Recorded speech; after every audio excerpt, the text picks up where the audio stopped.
Në këtë video dua të flas për disa keqkuptime për sa i përket biznesit online. Në vazhdimsi edhe të videos që postova më parë, disa gjëra që unë do doja të dija para se të nisej një biznes online, gjithsesi janë edhe disa gjëra të tjera të cilat nuk më pëlqejnë për mënyrën se si të tjerët e reklamojnë të punuarit online apo thjesht të kesh një biznes tëndin online. Duke filluar që nga të ardhurat pasive. E di shumë mirë që të gjithëve na tërheq të ndërtuarit të diçkaje online, të kesh mundësi të punosh sipas orareve të tua, të fitosh sa më shumë para të mundur, dhe fatkeqësisht shumë njerëz tërhiqen vetëm ka fakti se mund të fitojnë para kur ata flen gjumë, mund të fitojnë para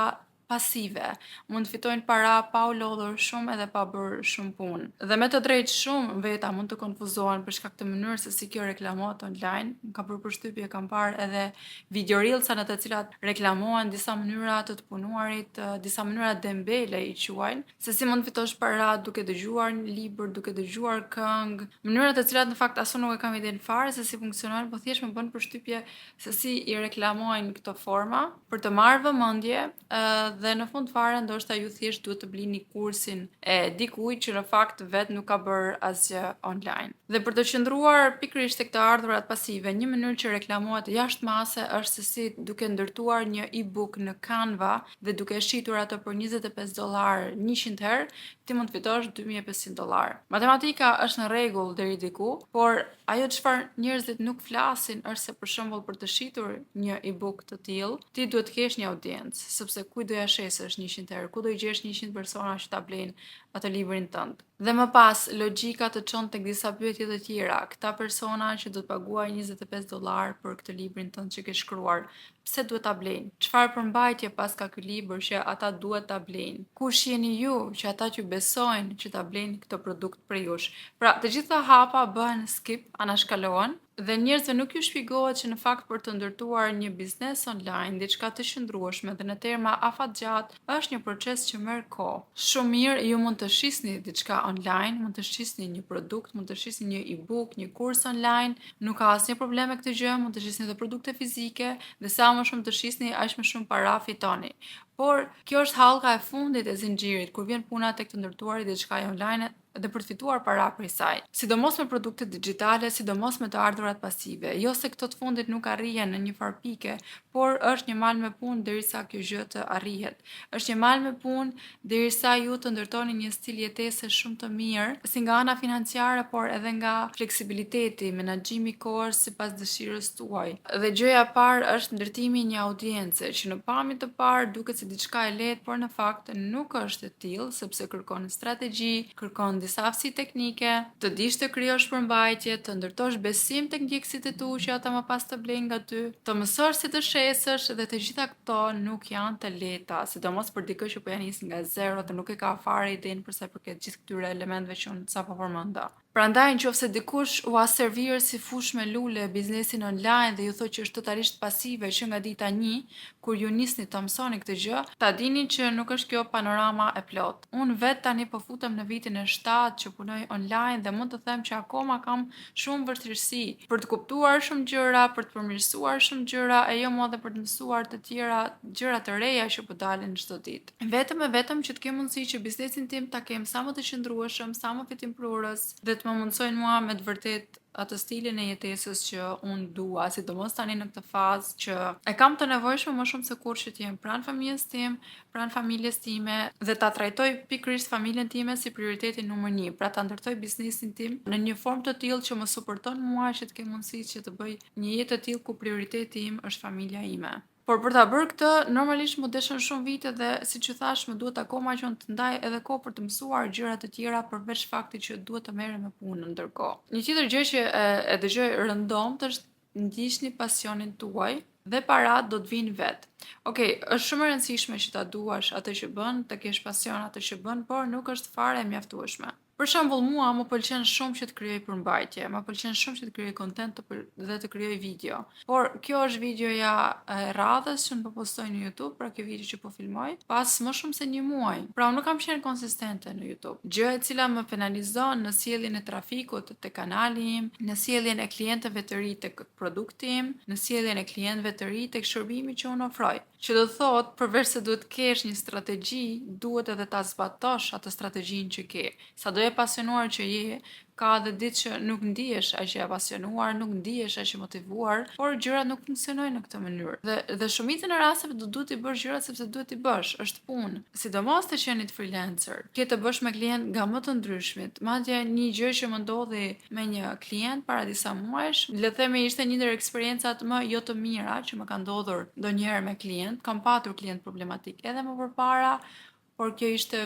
jashtë çdo pritshmërie, me thënë të drejtën. Njerëz që nuk e kanë fare haberin se si funksionon blerja e një shërbimi, pra që duan të përcaktojnë ata në fund se sa duhet paguash ti për shërbimin tënd, ndërkohë që kanë rënë dakord për një çmim që ti ke vendosur më përpara, por gjithsesi nuk dua të hyj detajeve sepse nuk është kjo tema e videos. Thjesht dua të kuptoni që përveç pasionit do të duhet të ndeshni edhe me situata shumë të vështira, qoftë me klientët, qoftë me studentët, nëse ju po ofroni kurse online për shembull, edhe me punën në përgjithësi, duke filluar që nga gjetja e një strategjie që funksionon, zbatimi i saj, krijimi i përmbajtjes, delegimi ndoshta më vonë, apo edhe thjesht të balancuarit midis punës dhe familjes. Pra, pasioni të ndihmon, por nuk të paguan faturat në fund të ditës. Çfarë ju duhet është disiplinë e rrept, menaxhim i rrept i kohës dhe të jeni serioz nëse ju doni ta bëni këtë gjë. Një tjetër keqkuptim është të qenit prezent në çdo platformë. Sigurisht sa më shumë prezencë të keni në të gjitha platformat, aq më mirë është, por nuk është e domosdoshme kur jeni në fillimet tuaja apo kur ju po tentoni që të ndërtoni një biznes online së pari. Ajo çfarë do të sugjeroja është që të mësoni sa më mirë që të mundur një ose dy platforma në fillim. Për shembull, në rrugtimin tim i kam dhënë një fokus më të madh në fillim YouTube-it, pastaj Instagramit. Dhe tani unë po përpiqem që të dyja këto platforma ti zotroj sa më mirë dhe të dominoj sa më shumë të jetë e mundur me përmbajtjen time për kategorinë e audiencës të cilës unë i flas. Dhe arsyeja në fakt është shumë e lehtë. Nuk e di nëse keni dëgjuar termin burnout, po vjen një moment që lodhesh dhe nuk mund t'i bësh dot të gjitha, sepse edhe platformat, mënyra se si funksionojnë, kanë audienca të ndryshme. Unë për shembull provova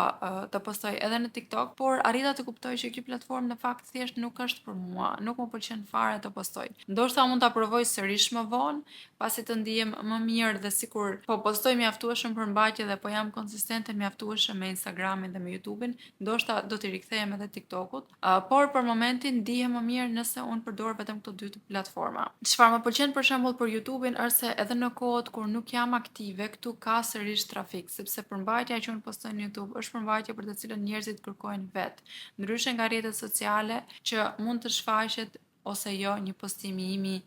i që unë kam postuar së fundmi. Ndërsa në YouTube, kur dikush thjesht kërkon për biznesin online, për rrjetet sociale në përgjithësi, shanset janë që gjithmonë të shfaqen videot e mia, sepse edhe sikur ato të jenë postuar para 2 vitesh apo 1 viti apo diçka më shumë, sërish ato do t'ju shfaqen njerëzve të cilët më kërkojnë. Dhe nga aty ata mund të shkojnë te websajti im, mund të lexojnë më shumë për produktet e mia, për shërbimet që unë ofroj apo për mënyrat se si mund të bashkëpunojmë. Prandaj këto janë dy platformat në të cilat unë dua të fokusohem edhe të rri sa më shumë që të jetë e mundur, ndoshta deri nga fundi i vitit që më pas ke mundësi të hidhem edhe në platforma të tjera, pse jo. Dhe do ju sugjeroja të njëjtën gjë. Zgjidhni një ose dy platforma dhe përpiqeni që t'i zotroni sa më mirë dhe më pas mund të konsideroni që të kaloni dhe të shtrini prezencën tuaj edhe në platforma të tjera për të shtuar trafikun dhe si rrjedhoj për të shtuar edhe shitjet. Biznesi online nuk është një mënyrë për të fituar para të shpejta. Hiqeni nga mendja këtë gjë. Edhe studentët që më pyesin për të regjistruar te kursi im, sepse un kam një kurs ku mësoj të tjerë se si të punojnë online